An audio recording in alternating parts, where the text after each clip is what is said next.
राज्य अमेरिका में आज के ही दिन 7 जनवरी 1789 को अमेरिका में हुआ था पहला राष्ट्रपति चुनाव। ब्रिटेन की राजशाही से आजाद होने के बाद अमेरिका के लोगों को अपना नेता चुनने की ताकत और जिम्मेदारी दी गई। अमेरिका के संविधान के आर्टिकल 2 सेक्शन 1 में सरकार के कार्यकारी अंग की स्थापना की गई है।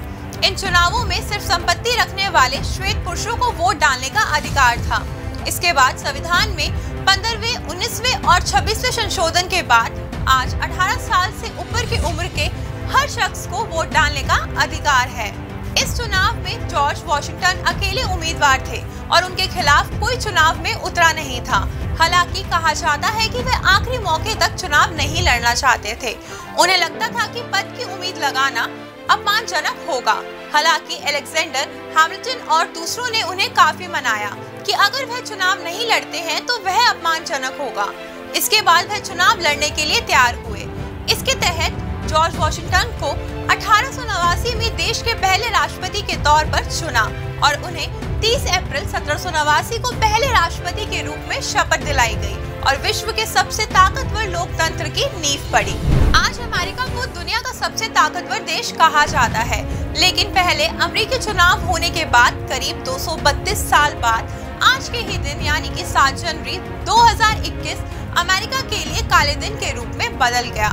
राजधानी वॉशिंगटन डीसी में राष्ट्रपति डोनाल्ड ट्रंप के हथियारबंद समर्थकों ने जो किया उसे पूरी दुनिया में अमेरिका की छवि धुंधली हो गई।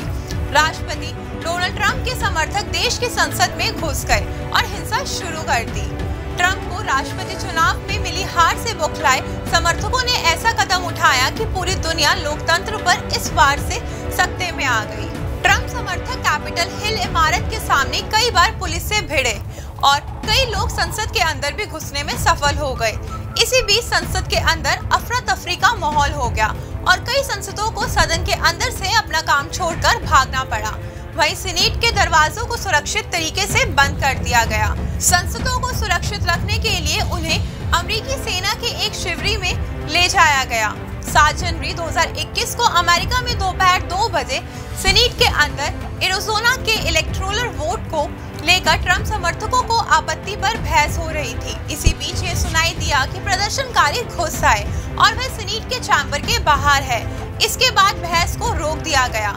प्रदर्शनकारी सीनेट के तीसरे फ्लोर तक पहुंच गए और इस दौरान वे जमकर नारेबाजी कर रहे थे।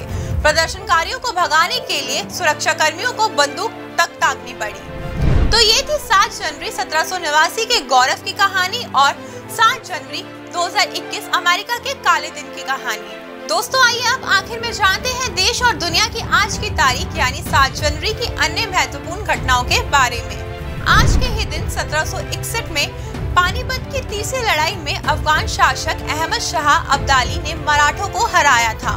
वहीं 7 जनवरी 1972 में स्पेन के इबासा क्षेत्र में विमान दुर्घटना के चालक दल में 6 सदस्यों समेत 108 यात्रियों की मौत हो गई थी। साथ ही 1980 में आज के ही दिन केंद्र में दोबारा इंदिरा गांधी की सत्ता में लौटी थी। 1987 में कपिल देव ने टेस्ट क्रिकेट में 300 विकेट पूरे किए थे। वहीं 1999 में अमेरिकी राष्ट्रपति बिल क्लिंटन के विरुद्ध महाभियोग की कार्रवाई शुरू हुई थी। आज के ही दिन 7 जनवरी 2000 में इंडोनेशिया में हजारों मुसलमानों के मोलुकस द्वीप समूह में ईसाइयों के विरुद्ध जिहाद की घोषणा की गई। फिर वहीं 2003 में जापान ने विकास कार्यों में मदद के लिए भारत को 90 करोड़ डॉलर की मदद की घोषणा की। इसके साथ ही 2008 में राष्ट्रपति प्रतिभा पाटिल ने विनोद राय को निरंतर एवं महालेखा परीक्षक के पद की शपथ दिलाई थी। आज के ही दिन 2015 में पेरिस में 2 बंदूकधारियों ने चार्ली एब्दो के कार्यालय पर हमला किया, जिसमें 12 लोगों की मौत हो गई और 11 अन्य लोग घायल हो गए। वहीं 2017 में पुर्तगाल के पूर्व राष्ट्रपति मारियो सोरेस का निधन हुआ था। दोस्तों अगर आपको हमारा ये वीडियो पसंद आया हो तो इसे अपने दोस्तों के साथ भी जरूर शेयर करें और अगर आपके पास हमारे लिए कोई सवाल है तो इसे कमेंट में लिखकर हमें जरूर बताएं। आपसे जल्द ही मुलाकात होगी इस सीरीज के अगले एपिसोड के साथ। देखते रहिए प्रभात एग्जाम। नमस्कार।